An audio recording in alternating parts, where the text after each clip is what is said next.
Hey, good morning everyone, and a warm welcome to another edition of my morning mantras.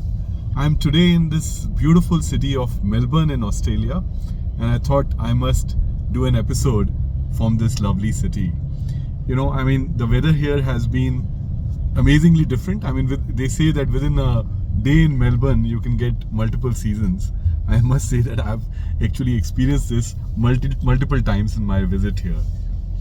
Hey, today I just wanted to cover a bit, a live example of manifestation of this word that we keep talking about, which is transformation, disruption, and other such words, right? I remember, I think it was either in a seminar with, Salim Ismail, who wrote Exponential Organizations, one of the, someone I really respect as a disruptor, who said, there's no point talking about disruption if you haven't experienced it personally, right?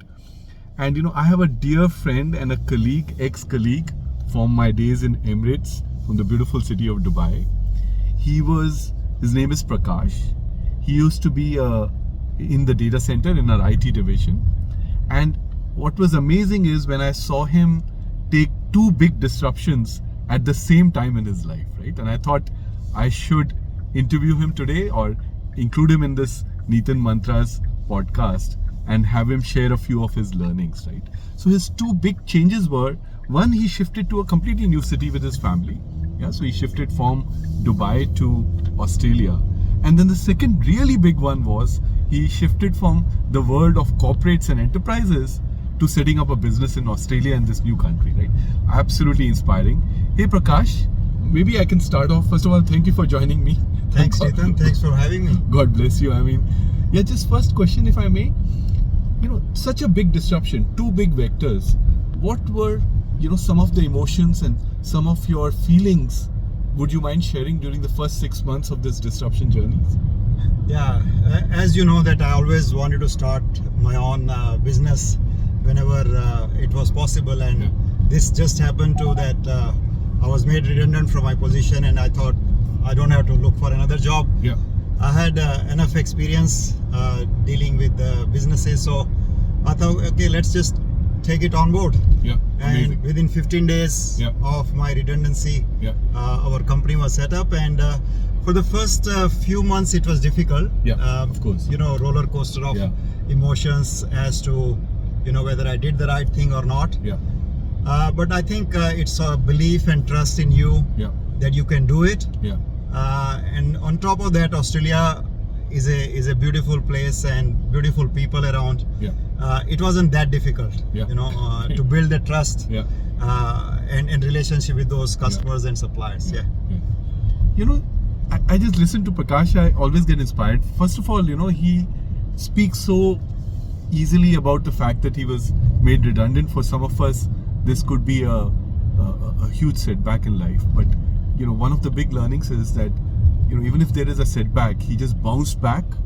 Then he took a huge kind of risk.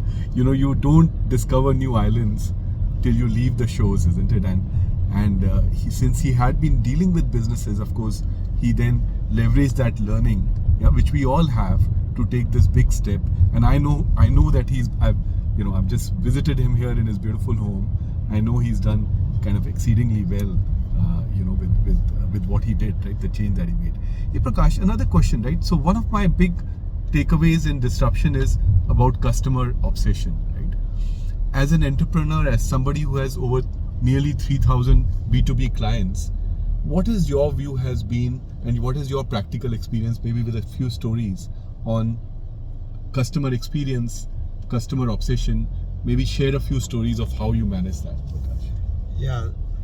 Yeah, Neetan, as you know that customer are at the top of any business. If there's no customer, then there's no business. So customer service is an important part of your business ecosystem. And because we are from service industry, we always give service as a top priority over the revenue. Amazing. So if at the same time we have to look for or we have to serve a customer from where we get the revenue or where we do the service first, and there same time we think that it's equally important. But being in service industry, we give priority to the service.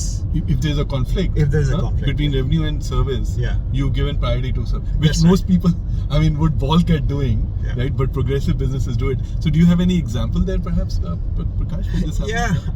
Actually, we recently had a customer where we gave them some information and they finalized a cloud-based application. Yeah. We missed telling him one thing, Yeah. that one particular module of the application Yeah. doesn't work like this, and it is manual work sort of thing. Yeah. After the implementation was done, data migration was done, they didn't start using the application, and Yeah. we found out that it was due to this reason. Yeah. We said, okay, we took out everything on ourselves.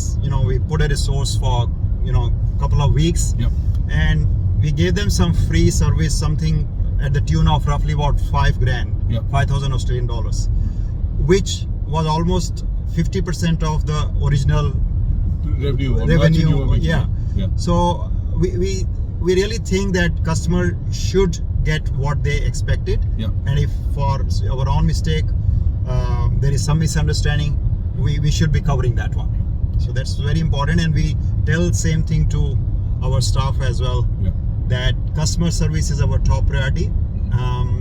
And with the word of mouth, when those customers tell others, they definitely come back. Come back, Yeah. right? Yeah. I mean, Prakash was telling me 70% repeat customers. He's running a small and medium enterprise, and $5,000 is a big amount. But I'm sure that customer now is a customer for life, right? Yeah, that's right. Yeah, so it is very important that customer acquisition, the new customer acquisition is very difficult. Yes. Whereas your existing customer, Yeah. it's very easy to make revenue with them. Yeah. And as long as you can continue to serve them, generally in Australia, people have loyalty Yeah. either with the customers, suppliers, or employees. Yeah. So the loyalty is a major factor here. Yeah.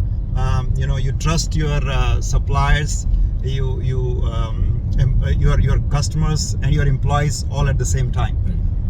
Amazing. I mean, for those people who have been like me in the enterprise world and heard about Bezos and customer obsession, for me this angle of deep trust when there is a conflict, perhaps, which is where it's really difficult, putting customers at the forefront, then the value of retention of customers as opposed to sometimes the cost of acquisition, right? So customer obsession is something Prakash, even in his small and medium enterprise, is something that he truly practices, right? And this case study of when there was a conflict, he chose customer service over revenue, and that has steered him in good from a long-term perspective.